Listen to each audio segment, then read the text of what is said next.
మీ పాప షాక్‌కి గురైంది.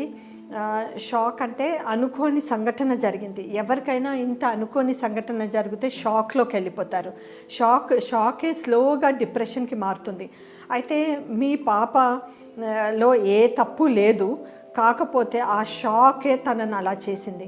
అనుకోని సంఘటన జరిగింది, మీరు కాపాడారు, మంచి పని చేశారు. కాకపోతే ఆ షాక్ తనని బయటికి రానివ్వలేకపోతుంది. భయమేస్తుంది. సోషల్ ఫోబియా లాగా జనాలంటే భయమేస్తుంది. అందుకని రూమ్‌లోకి వెళ్ళిపోతుంది. మనుషులంటే భయము. ఎవరు ఏం చేస్తారన్న భయం ఒకటి తయారైంది. దీనికి డెఫినెట్గా ట్రీట్మెంట్ ఉంది. ఇప్పుడు యాంగ్జైటీ మెడిసిన్స్, డిప్రెషన్ మెడిసిన్స్ బాగా హెల్ప్ చేస్తాయి. అయితే మీరు సైకాట్రిస్ట్ దగ్గరికి వెళ్తే ఇవి క్లియర్ చేస్తారు.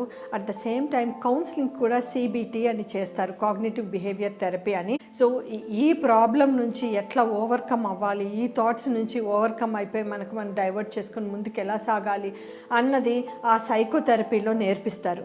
ఇది డెఫినెట్గా మీ పాపలో ఇంప్రూవ్మెంట్ అయ్యి ముందులాగా అవ్వే అవకాశం అయితే ఉంది. మీరు సైకాట్రిస్ట్ దగ్గరికి తీసుకువెళ్ళాలి. ఈ సైకాట్రీ ట్రీట్మెంట్తో పాటు మీ ఫ్యామిలీ సపోర్ట్ చాలా ఇంపార్టెంట్. పాపకి ప్రతి నిమిషము రీఅష్యూరెన్స్ ఇస్తూ, మీరు ఎంత వీలైతే అంత కలుపుకోవటానికి ట్రై చేస్తూ, ఇది సేఫ్ ఏరియానే, మేమున్నాం నీతోటి అని చెప్తూ, మీరు ఎక్కడికి వెళ్ళినా కూడా మీతో పాటే తీసుకువెళ్తూ అలవాటు చేస్తే డెఫినెట్గా ఈ సపోర్ట్ తోటి మీ పాప బయటికి వచ్చే అవకాశం ఉంది.